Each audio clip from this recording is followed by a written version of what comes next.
Mungilku sayang, duduk seperti ini bersama orang yang Mas sayang, adalah suatu impian yang selama ini Mas tunggu. 10 tahun menikah, satu kali pun belum pernah duduk mesra seperti ini. Secara jujur, istri Mas emang sangat baik hati, Mas tidak menafikan itu, tapi, dia itu termasuk tipe cewek yang kaku, dan tidak bisa menggoda suami. Mas rasa, jika kami cerai, mungkin dia akan memutuskan untuk tidak menikah lagi selamanya. Itulah karakternya, kaku dan tidak bisa membuat pria merasakan petir-petir gairah yang menyambar setiap sisi kejiwaan laki-laki. Tidak sepertimu, setiap tingkah lakumu, body language-mu, dan juga kata-katamu, selalu mengundang petir-petir gairah, yang siap menyambar jiwa kelelakian Mas. Sehingga bisa menyemburkan hujan yang begitu derasnya, untuk membasahi lahan tandus agar kembali subur. Jantanku sayang, duduk mesra kayak gini, sambil dengerin isi hatimu, dan juga sambil menghirup aroma nafasmu, itu membuat mulut ikan lele menjadi megap-megap, karena merindukan es kulkul beku yang sudah sebulan di dalam kulkas. Aku harap sampai sebulan ke depan, Mas gagahku sayang gak boleh pergi kemana-mana, karena sekarang, aku jadi terbiasa tidur dengan mendengar suara nafasmu Mas. Jadi, kalau dalam semalam aja, aku tidur sendiri, tanpa mendengar suara nafasmu, itu sama saja seperti akuarium tanpa ikan. Apa gunanya ada air di akuarium, tapi gak ada kehidupan di dalamnya? Pasti akan berlumut. Iya kan jantanku sayang? Buat apa Mas pergi keluar, dan meninggalkan mungilku sendiri di sini? Laki-laki, tidak akan pernah menyukai salju yang dingin. Kami, sebagai laki-laki, hanya akan menyukai api mungil dan kopi panas untuk menemani hari-hari kami. Seperti dirimu mungilku sayang. Secepatnya Mas akan menggugat cerai istri Mas, karena sudah tidak ada alasan yang berarti lagi untuk mempertahankan rumah tangga sama dia. Karena dia tidak bisa menjaga Dede dengan baik, menyebabkan Dede tiada. Inilah salah satu alasan, kenapa aku bisa sejatuh cinta itu sama kamu Mas. Kamu adalah tipe suami yang sangat mengutamakan keromantisan bersama pasangan, dan juga sangat memuji pasanganmu. Kata-kata mesramu itu selalu membuatku empot-empotan saat mendengarnya. Sangat disayangkan, kamu mendapatkan istri yang romantisnya tidak setara, sehingga kamu jadi tampak bucin sendirian. Ayo kita lupakan masa lalu kita masing-masing, biarkan mereka mendapatkan pasangan yang sama dinginnya dengan mereka. Tapi, kenapa dulu Mas bisa cinta sama dia? Di mana Mas pertama kali ketemu sama dia? Dulu, Mas itu gak pernah pacaran. Mas sangat pendiam dan juga gak percaya diri karena berasal dari keluarga sederhana. Mas punya sahabat cowok yang deketnya udah kayak saudara sendiri. Dia berasal dari keluarga berada, dan dialah sahabat istri Mas sejak kecil. Waktu itu dia yang bawa istri Mas, dia ngenalin ke Mas dan bilang kalau dia berencana ngajak ta'aruf temannya itu. Tapi pertama kali Mas dikenalin itulah, Mas sadari Mas benar-benar suka, dan anehnya langsung ingin memilikinya karena sifat rendah hatinya. Dia benar-benar baik hatinya. Dia gak memandang orang lain itu berasal dari mana. Sebulan kenal, Mas ngerasa gak tahan dan gelisah, takut sahabat Mas ngajak nikah duluan. Karena istri Mas ini orang yang gak memandang status ekonomi, itu yang bikin Mas kagum dan ingin memilikinya. Akhirnya Mas beranikan diri untuk ngajak ta'aruf.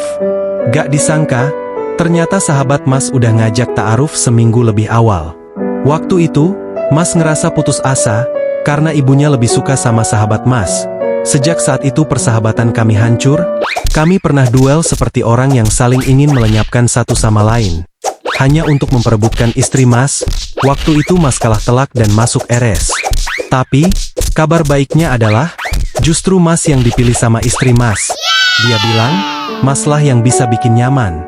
Dan dia bersedia berjuang sama-sama. Seminggu sebelum ijab kabul, Mas denger, sahabat Mas pergi ke luar negeri. Entahlah, Mas denger, dia kuliah di sana. Tapi secara jujur, Mas masih dendam dan benci sama dia. Mungkin dia juga begitu. Terus, gimana dia sekarang? Apa dia pilot juga? Terakhir kali Mas denger, dia jadi pengusaha dan juga arsitek.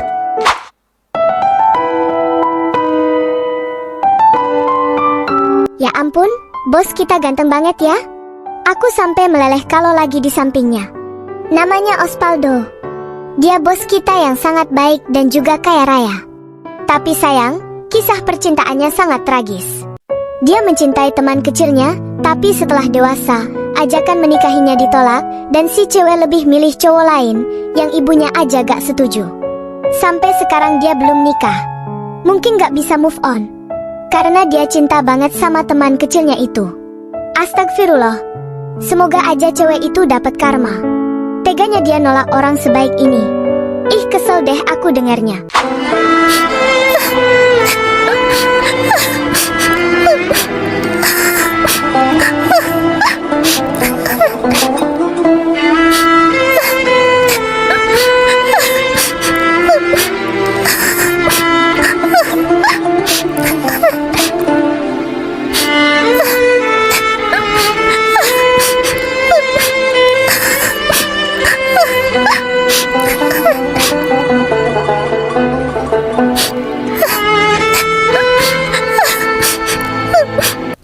Bu, aku minta maaf selama ini membantah nasihat ibu. Sekarang, aku udah paham apa yang ibu maksud. Biarlah sekarang aku telan pil pahit ini sendiri. Karena aku emang sangat keras waktu itu. Gak ada yang perlu disalahkan selain aku sendiri. Gak apa-apa nak, kita sebagai cewek, emang jauh lebih keras hatinya dibanding cowok dalam urusan memilih pasangan. Saat cowok didatangi temannya dan mengatakan bahwa calon istrinya itu tidak baik, biasanya cowok akan langsung menjaga jarak. Tapi berbeda dengan cewek, ketika dinasehati bahwa cowok yang dia suka itu tidak baik, dia tidak akan percaya sebelum dia mengalami sendiri untuk disakiti dan dihancurkan. Barulah ia akan paham. Bahkan yang lebih parah, banyak istri-istri yang walaupun dapat KDRT dan diselingkuhin, dia tetap tidak mau pisah. Sekeras itulah kebutaan cewek. Nak, ada yang ingin ibu sampaikan sama kamu yang selama ini ibu tahan. Selama ini, ibu lihat kamu jarang sekali makeup. Bibirmu gak pernah terlihat pakai lipstick, sehingga bentuk bibirmu tidak tampak indah. Kemana Musdalifah yang ibu kenal dulu? Kenapa sekarang kamu kehilangan jati diri? Sebelum menikah, kamu itu sangat cantik dan juga suka berhias. Tapi sekarang, kamu sangat berbeda. Bahkan kamu tidur pun tetap pakai penutup kepala. Nak, kamu hanya perlu menutup aurat saat kamu di luar saja. Tapi ketika di depan suami, jadilah wanita yang seksi dan menggemaskan. Itu sangat penting dalam pernikahan. Jadilah Musdalifah yang dulu yang suka berhias. Berubahlah nak, cukuplah jadi uhti saat kamu di luar saja. Tapi di depan suami, kamu harus seperti artis Hollywood. Tunjukkan keseksianmu dan jadilah istri yang menggoda untuk suami. Jangan sampai ia lebih suka penampilan cewek lain. Iya, ibu benar. Aku memang sudah lama sengaja menghilangkan jati diriku, Bu. Ini semua berawal dari pernikahan kami yang saat itu semua serba kekurangan. Jangankan membeli baju bagus dan makeup, untuk masak pun aku harus berhemat. Begitu sayangnya aku sama Handoko. Semua uang saat ia sukses, aku tabung untuk masa depan anak dan juga untuk properti kami.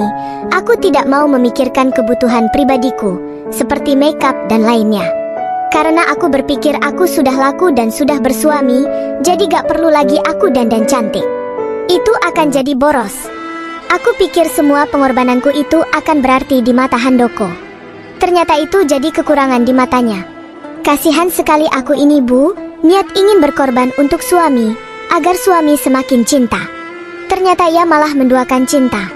Terkadang, rasa sayang berlebihan justru akan menghancurkanmu. Ketika suamimu memberi uang, di dalamnya sudah ada hakmu untuk kebutuhan pribadi seperti mempercantik diri, kesalahanmu yang tidak menggunakan itu. Jika kamu tidak memanfaatkan uang suamimu, maka wanita lainlah yang akan memanfaatkan uang suamimu untuk mempercantik dirinya. Sedangkan saat dia susah, kamulah yang menemani. Dulu kamu sangat pintar Musdalifah, tapi cinta sudah membutakanmu, membuatmu kehilangan jati diri. Berubahlah nak. Cintai dirimu seperti dulu, belilah baju-baju bagus dan makeup yang mahal, jadikan dirimu secantik dulu. Ibu tidak memintamu merubah diri untuk menarik Handoko, tapi lakukan itu untuk kesenangan dan kepuasanmu. Lupakan Handoko. Move on-lah. Dia tidak layak mendapatkanmu. Biarkan ia jatuh bersama selingkuhannya. Jangan pernah mengangkatnya lagi ke tempat yang indah. Ada tempat yang lebih sesuai dengan mereka berdua. Yang pasti, bukan di tingkatmu. Baiklah, Bu. Mulai sekarang aku akan berubah. Akan ku belanjakan uang tabungan rumah tanggaku untuk membeli semua baju yang aku sukai sejak dulu. Akan aku beli makeup mahal yang selama ini aku berpikir ribuan kali. Aku akan menjadi Musdalifah yang dulu lagi. Tapi aku bukan melakukan itu untuk menarik Handoko. Ini untuk kesenanganku sendiri. Setelah itu, akan kubuang Handoko. Tidak ada kata maaf untuk kesalahannya yang sangat fatal. Keputusan pengadilan per hari ini memutuskan bahwa kalian resmi bercerai. Bagaimanapun, aku harus mengucapkan terima kasih padamu, karena nemenin aku dari nol. Maaf aku gak bisa nemenin kamu sampai akhir. Aku akui kamu itu wanita yang sangat baik, tapi aku cuma laki-laki biasa, yang lebih suka cewek agresif, yang memahami fantasi seorang laki-laki. Jadi aku lebih memilih dia, dibanding kamu.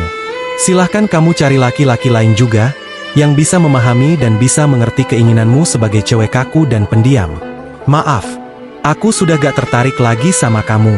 Aku sudah menemukan selimut yang lebih nyaman dan lebih bisa menghangatkanku. Oh iya, rumah yang di Surabaya. Aku akan ambil alih. Besok lusa, kami akan datang ke sini, dan kami akan tidur di rumah itu. Kamu sementara di rumah ibumu dulu. Iya, datanglah berdua dengannya ke sini.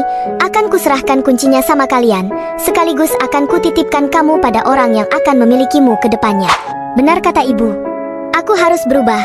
Besok di hadapan mereka, aku akan tampil dengan perubahan yang menakjubkan. Kau Handoko, hari ini kata-katamu amat menyakitkan. Akan kubuat kau mengejarku setengah mati. Lalu akan kuhempaskan kau sampai ke dasar lautan. Aku akan membalas kalian berdua. Camkan itu. Ya Allah, dalam waktu yang sangat singkat, engkau mengambil dua orang yang aku sayangi sekaligus. Semua kenanganku menguap seperti embun begitu saja.